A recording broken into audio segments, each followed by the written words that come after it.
My name's David Haas, and you're listening to the Rise Up Rich podcast, which is dedicated to helping you level up and enrich all areas of your life. What's going on, guys? It's David Haas here with the Rise Up Rich podcast. I'm glad you guys are joining me during the COVID-19 crisis here. Things are getting pretty wild, and I wanted to, make a shift in the content that I'm putting out there and have it shift to what you can do during this crisis. And, one thing I think that the coronavirus and the shutting down of Canada, United States has, in the world really, has really done is it's highlighted what is actually important for us. And when this thing is over, and we will get out of this, we will come out of this, and I can't give you an answer to when, but we will survive. We will go on. And a lot, if you watch the news every day, and if you're watching CNN or Fox News or whichever you're watching, CBC in Canada, it's like you can start to get caught up in the fact that like the world is ending and everyone's going to die, and you get scared about going outside even, and you can really begin to feel overwhelmed. But if you just get into the mindset that we're going to be okay and we're going to go on, that this thing will pass. We've gone through much more difficult times than what we're experiencing now. We're getting antsy in our houses, but just 60, 70 years ago, our family members were in world wars. My grandfather was in World War II, right? He was a mechanic on planes in World War II for Germany, actually, which is kind of funny. But they went through insanely challenging times, and we were able to overcome. And we went through the Spanish flu in 1918, and they were able to overcome. Now we're in a way better position than we've ever been to deal with this thing. I have faith that people are going to be able to come together to come up with a solution to this problem and how we can overcome it. But it starts to highlight a few things, and one of the things is your health in check. Because this thing is affecting people that have weakened immune systems. And why is your immune system weak? Is it weak because you have a terrible diet? Is it weak because you drink too much alcohol? Is it weak because you eat too much sugar? Whatever it may be. Is it weak because of another pre-existing condition? And this all comes back to the fact that everything begins and ends in the body. And it is our responsibility to make sure that we are taking care of our bodies and we're taking care of our minds. So if you're finding that, this is an opportunity for you to take a look at your own health and say, am I really optimizing my health? Am I living to my maximum potential? And, for me, just to give you my own personal example, it's like, being here, I want to be able to deliver the most sound advice from my own personal experience. And in order to do that, I believe I need to be fit, mind, body, and soul. And one of the areas that I think was slacking was with the body aspect, because my diet was still not in check. I exercise every day. I feel like I have amazing mental fitness. I feel like I have amazing emotional fitness. I meditate every day. I'm really in tune with what the driving forces are. I feel like I have a connection to my soul and my higher purpose. But the one thing I was missing was the food element, and this crisis has highlighted that for me. And because of that, I've chosen to install a new habit of eating healthy during this thing. And if you're following some of my content, you've heard me say that there's no better time than now to install a new habit. All of the distractions are out the window. We don't have family and friends visiting anymore. Some of us don't even have jobs. There's no gatherings. There's no work things that we need to go to. We don't have the distraction of just going out to dinner. It's like everything is done in the home now. And this creates an amazing opportunity because now those distractions are out the window. And yes, I know there are other distractions because we're taking care of children or whatever it may be, but the distractions are a lot less. We're not as busy. That's always the excuse why we don't get into shape or why we don't start meditating is because we're too busy. We don't have the time. Well, now we're not so busy and we do have the time. So take this opportunity to install a new habit. And I took this opportunity to quit eating sugar. I just said, this is it. I'm done. I've been struggling with this sugar addiction for a long time. I sat in a meditation. I said, how can I improve my own health? How can I improve my own immunity? And I went into it. But anyways, this is not what we're going to talk about in this podcast. The health one, I'm going to make another podcast. I'm sorry, I went off on a little tangent there. The other thing that this crisis has highlighted, though, is your financial health. And this is why I wanted to really do a podcast about this, because for me, if this would have happened to me 10 years ago, I would have been in really big trouble on day 2. Now that I've improved my life and I've bettered my financial situation, I'm going to be fine. Whether this thing lasts 6 months or lasts a year, I'll be okay, because I've set myself up in a good place financially. But I know that there are a lot of people out there that are still living like paycheck to paycheck. They are still living above their means, beyond their means. And this crisis has highlighted that, because now you're struggling, now you're panicking, now you're stressed out, right? And then that's affecting your mental health, and that's affecting your physical health. So there's 2 things I want to do in this podcast today. Step one is I want to help the people that were in a bad situation to begin with. Step 2 is I want to talk about what my financial strategy is during this time, and how I'm going to use this as a great opportunity to improve my financial situation for the future. If you're already in a good financial position, I still suggest you listen, because I think this can be applied to anything else. If you're in an okay financial situation, but maybe you're not in an okay health situation, the same rules are going to apply. So let's just go with this. You're in a bad financial situation. You've been living paycheck to paycheck. You've been living beyond your means. Well, this is your opportunity. You have the time on your hands now. And while it might be hard to do while you're in this stressful situation, you don't know where the next dollar is coming from, it is an opportunity to take full responsibility. One of my top 5 game changers for me was taking full responsibility. Nobody outside of myself was responsible for where I was in this present moment. And I'm talking about 10 years ago when I was $350,000 in debt. I owed every single person I knew money. I owed the government money. I owed money to everyone. And if this crisis, like I said, would have happened to me, I would have been done on day 2. That's how paycheck to paycheck I was living. It wasn't even paycheck to paycheck. I was like taking the sales from my business from the one night to buy product for the next night. It was out of control. If this would have happened to me 10 years ago, I would have been out of business, 100% guaranteed. So forever, I was passing the blame about that. I was saying I was in the wrong industry. I was the government, my employees, whatever it may be. I wasn't taking any responsibility for the situation I had got myself into. And here's your opportunity. The crisis is here, and here's your opportunity to either pass a blame to the government, to this conspiracy theory, to China, whoever you want to pass the blame to, or to sit back and say, it is me and me alone that got me here. And where I'm saying here is for you was here for me 10 years ago, is you don't know if you're going to be able to make it through this thing financially, right? So now is the opportunity for you to take responsibility. Okay, so now that you've taken all this responsibility, you can look back. You can look back at all the decisions you made in your life that got you to this point. You can look back to the moments of overspending. You can look back to going out and partying when you knew you should have stayed in that night. You can look back to that vacation that you shouldn't have taken because it was beyond your reach. You can look back to the credit card debt that you racked up, whatever it is, but you got to go look back and take responsibility for every single action. Come to the realization that it was no one else's fault but your own. And it's kind of like tough love on yourself, right? If you read the book Can't Hurt Me by David Goggins, he has this thing called the accountability mirror, where you just look yourself in the mirror and you tell the truth, right? And, when you do that and there's no one around, obviously you don't do this in the middle of your living room, but when you do this and there's no one around, you just get real with yourself. You'll start to do what I did, which was take full responsibility. Okay, so now that you've taken responsibility, the great thing that happens from taking full responsibility is that you take back your power. It is no longer the government's fault that you don't have the money. It's no longer your mom and dad's fault because they didn't provide for you. It's no longer that you're in the wrong industry, or you have the wrong job, or you live in the wrong city. Whatever bullshit excuse you've come up with, that you have been passing the blame. There's only one person that is responsible for you being in the situation that you're in, and that's you. Now, this also applies to whether you're overweight, whether you're not spiritually fit, or whether you're stressed out, whatever it may be. You have to take responsibility for everything. We're applying it to the finances here, but so take that full responsibility. Do a check, look back. The second step is, now that you have taken full responsibility, you have to come to this realization that success is an obligation.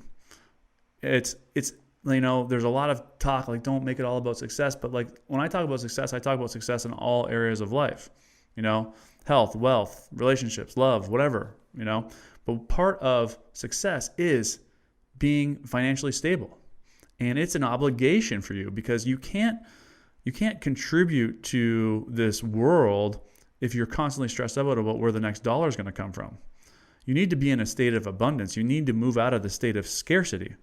So when you come to this realization that success is an obligation, it starts to shift your mindset and gets rid of all the belief systems that, don't work too hard and don't do all these things. Yes, there has to come from a state of flow, but there has to be that forward momentum. The universe rewards forward momentum.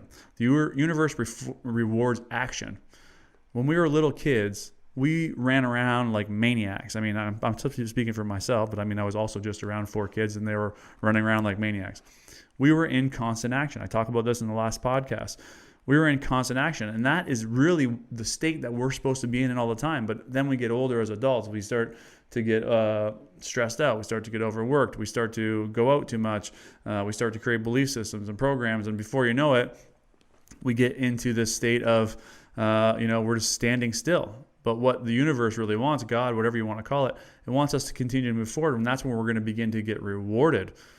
I've said this many times, but people are always waiting for the motivation to get into action, but it's actually the reverse is true. You get into action, and then the motivation comes, and that's the reward I'm talking about from the universe, is that energy. When you get into action, you're going to get the momentum. That's the reward. You get the energy. That's the reward. Okay? So that is how you can start to wrap your mind around this idea that success is an obligation. It's an obligation for us to live our best life, to live our life to the fullest. We can't help people when we don't know where the next meal is coming from, right? So just get your mind around this. The next step that you have to do now, and this is like really a real action step and this is for anything. Again, it's not just for wealth, but I'm just applying it in this example, is that anytime anything is out of control in your life, you need to create a massive amount of clarity around what it is that's out of control. So if your finances are out of control, meaning right now you don't know where the next dollar is going to come from, you don't know if you're going to make it out of this thing, then you need to create massive awareness around your spending. Right? So the way I did that back in the day, I did this 10 years ago, was I created a spreadsheet, and I tracked every single dollar that came in and out of my bank account or that I spent. I kept every receipt, every dollar, every penny I tracked. And I did this for about 3 months. And at the end of the first month, the clarity that I had created around where all of my money was really going, it completely blew my mind. In that first month, I was able to make crazy amount of adjustments to my lifestyle, to the way I was spending, that showed me that I thought that I was living way above my means, but it showed me I could live below my means. And I only needed to do this for 3 months, track my spending. And after that 3 months, the clarity that I needed, the awareness that I needed to solve that problem was there. And I didn't need to continue to go on and track my spending. In today's day and age, though, we have all these apps, and even the banks are really helping us get clarity around it, but you got to take the time and put the energy into getting that all set up and making sure that you're tracking every single dollar that you spend. So it will require a little bit of time, but how much time is it actually going to require? For me, it took me about probably an hour and a half to set that spreadsheet up, and then every night I inputted my expenses. Okay? So for you in this day and age, it might only take you a half hour to set up an app to track your expenses. So once you create that clarity, then you can begin to do this. Live below your means. Or, and increase your income. Okay, so I'm going to tell you a story. There's 2 guys. They're both making $50,000 a year. Okay, they live in a 2-bedroom house. They drive a used car, and they go out for dinner 1 day a week. All right. Then all of a sudden, one guy gets a raise, and now he starts making $80,000 a year. Right away, he goes out and he buys a 4-bedroom house. He buys a brand new car, and he starts going out for dinner 3 days a week. Then his buddy, who's still making $50,000 a year, comes up to him and says, "Hey man, I'm really tight for cash this week. I know you're making more money. You think you can lend me $500 so I can get my bills paid?" And the guy that's making $80,000 a year says, "I'm sorry, I can't." And the reason being is that he's still living above his means. Yes, his lifestyle has improved in some ways, but he's still living above his means. He's still stretching himself too thin. And this seems very simple. But when we don't have awareness around where our money is going, then we are completely in the dark. And usually we're living above our means. The secret to financial freedom is to live below your means. The second secret, I guess, would be to increase your income, because I don't want to get you in this mindset that money's scarce and you have to hold on to every dollar tight. Money's abundant. But cash is king. So learning how to hold cash in your bank account, hold cash in investment accounts, is going to create not only the internal confidence that you require to understand that you finally can save money, but also creates credibility with lending institutions and whatever else it may be, so that if you do want to go out and start that business, you do want to go out and buy that house eventually, you're going to get approved for those mortgages, you're going to get approved for those loans. So the secret is to learn how to live below your means, and you can only do that with clarity. And now is the best time ever. If you're angry and pissed off that your financial situation is a mess, use that anger. Recognize that you're in the state of anger and use that anger as fuel, that you will never, ever again be in this position. You will never, ever again live paycheck to paycheck. This is your opportunity. You have all the time that you need to do it. You have the fuel, which is the anger, because you're pissed off at yourself. You're pissed off that this has happened. You're pissed off at the coronavirus, whatever it may be. And now's your opportunity to take full control of your finances. That's step one. Step two is once we do come out of this thing and you do create that awareness, for me now, because I've learned how to do this, and I did this 10 years ago, and this is how I got myself out of debt and into saving a bunch of money, is what do you do with your money now that you're saving it? And for me, I tried playing the stock market. I got an Investor's Business Daily account, and I was tracking stocks. I had my own little portfolio. And what I found was there was two things. One, I was too invested. I was on my phone all the time, checking the stocks constantly. Two, I was emotionally attached to the swings. So when the stocks would go up, I would start thinking, oh, maybe I should sell. When the stocks would go down, I was thinking, maybe it's time to get out or whatever. Whatever the mindset was, but it was just I was all over the place. And trying to play those swings was, I think, something that you could learn to do to master. But for me, because I'm connected to my highest purpose, which is to deliver you amazing content, which is to speak in front of people, which is to coach people, which is to put on events and retreats and workshops. That's what I'm here to do, is to help people and impact people's lives. I'm not here to be a financial planner. So with that awareness, I came to the realization, like, I was doing this all wrong. Like, yeah, I could make some money, but I was spending 2-3 hours a day, and that's 2-3 hours a day I was taking away from what it is I truly want to do in this world. So after I did that, I said, okay, there's got to be a different way. And I ended up reading a book by Tony Robbins, which was called Unshakable. And that book really shook me, if pardon the pun there. But he teams up with this guy called Peter Moloch. I'm butchering this guy's name. But he was like a huge hedge fund manager. And basically what their advice was in this book was to put your money into index funds. So I'm just going to describe quickly what an index fund is. So basically, an index fund is basically a fund that tracks the stock market. Okay, so there's the S&P 500, there's the NASDAQ, there's the Dow Jones. So let's just use the S&P 500. So in the S&P 500, there's 500 companies that we use as a gauge as how the overall economy is doing. And traditionally, a mutual fund was a fund that consisted of a bunch of different companies, so you negate your risk. Well, the S&P 500 is essentially a gigantic mutual fund. There's 500 companies in the S&P 500. And what an index fund does is it just owns all of the companies that are in the S&P 500 in this example.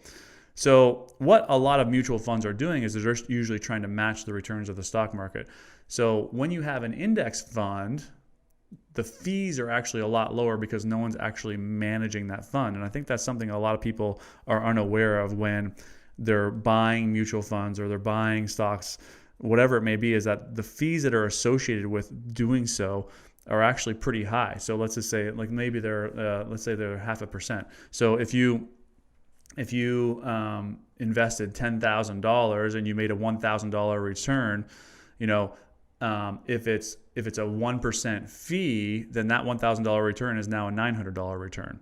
So what index funds did, because there wasn't really much management behind them and they were just tracking what the stock market did, they owned all the same companies that the stock market did, or like the S&P 500.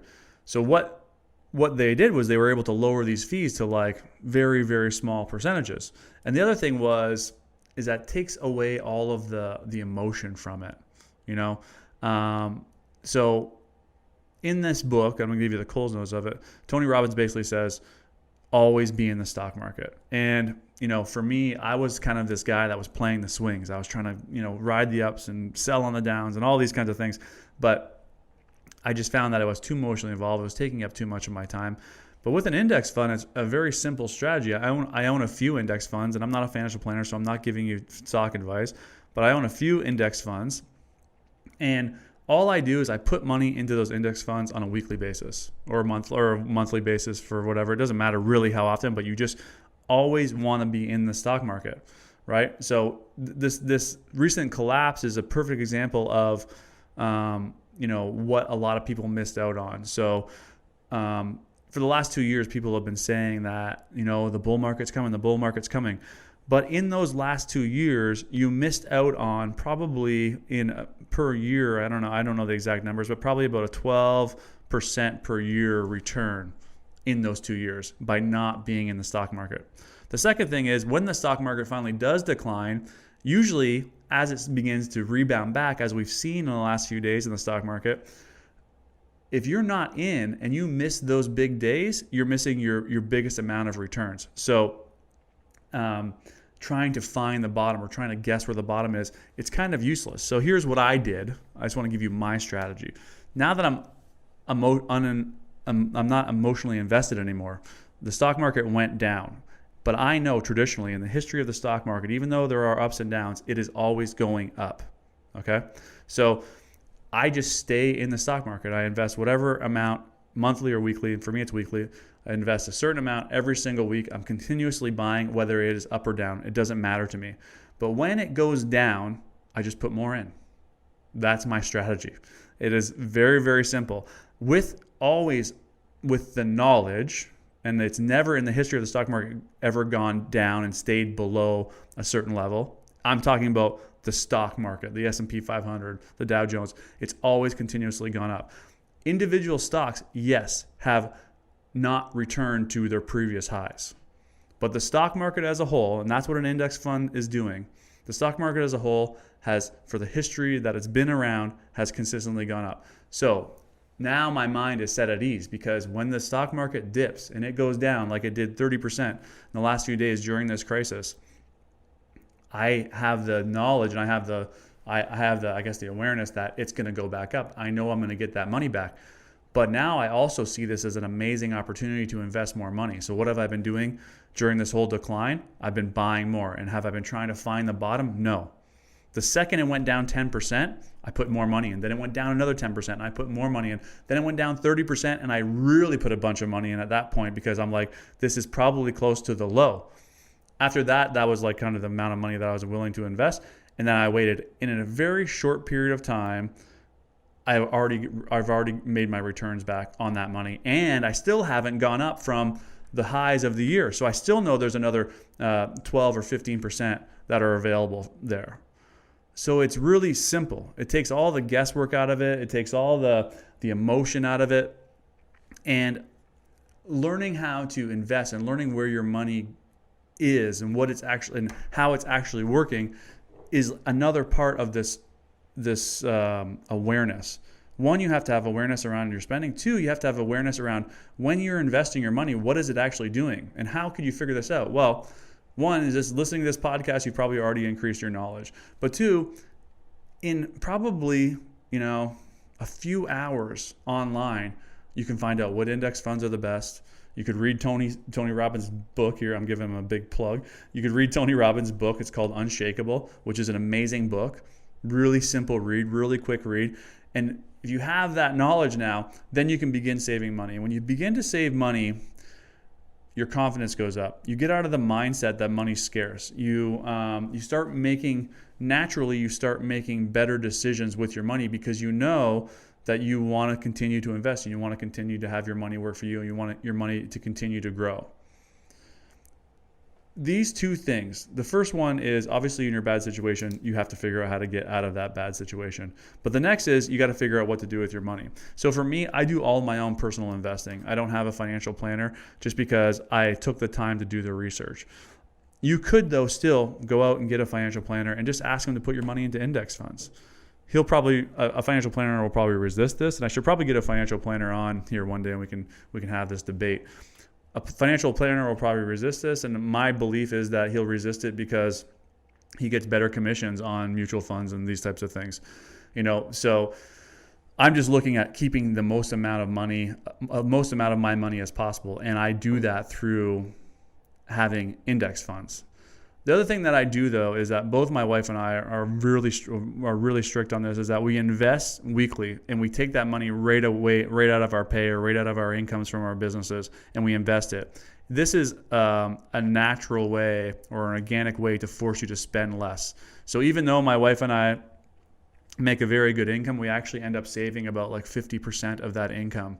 And we do this because we want to do that to keep ourselves staying below our means. If we kept that money in our bank, it would probably end up getting spent, or we'd probably be under the impression that we could go on a vacation, or we could buy that supercar or whatever it may be. But because we force ourselves to save about 50% of our income, it keeps us spending less. It's an extension of what I learned when I created the awareness, when I created that spreadsheet and tracked all of my spending. After I had that awareness, I knew I needed to spend less, but I didn't want to track every dollar that I made because it was just tedious, So the next thing I did was I just increased my saving. So now my savings comes out of my bank automatically every week, and whatever's left is the money I'm able to use for my day-to-day expenses. It's a really, really simple way to create a savings program. And when you do this, like I say, you're going to increase your confidence. You're going to get out of this mindset that money's scarce. You're going to feel more secure. You're going to have the money in the bank or in investments to weather any storm. And that's what we're in right now. We're in a storm, an unprecedented storm.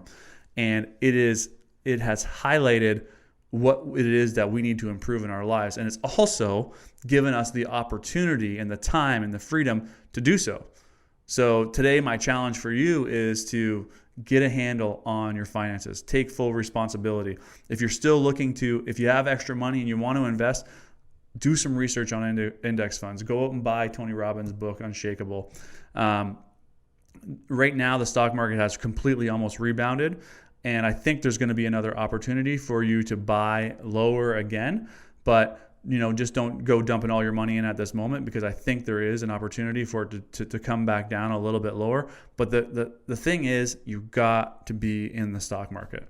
When that crash happened, everyone was pulling their money out, and I was like, well, this is just an opportunity for me to put more money in. And that's a very simple strategy: buy low, sell high. In my case, I'm not selling because I have no plan to retire or anything. But if you're looking to retire in the future, that's when you would sell. You don't want to sell, obviously, in a crash. That's my 2 cents. Create that awareness around your spending. Take full responsibility. You and you alone got you to this situation. If you have no savings, that same responsibility is there.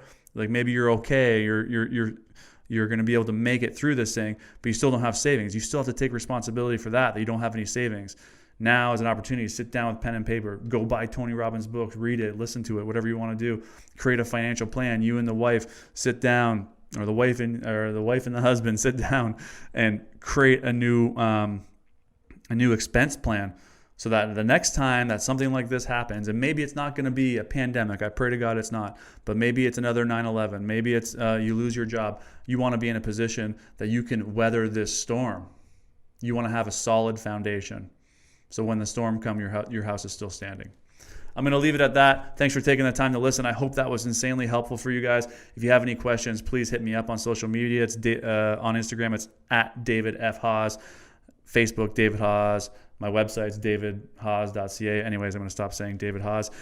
Thanks for taking the time to listen, and I'll see you guys next week. Thank you for listening to the Rise Up Rich podcast. If this podcast helped you in any way, please subscribe and share it, because it is in giving that we receive, and it is in cheering for others' accomplishments that we become accomplished ourselves.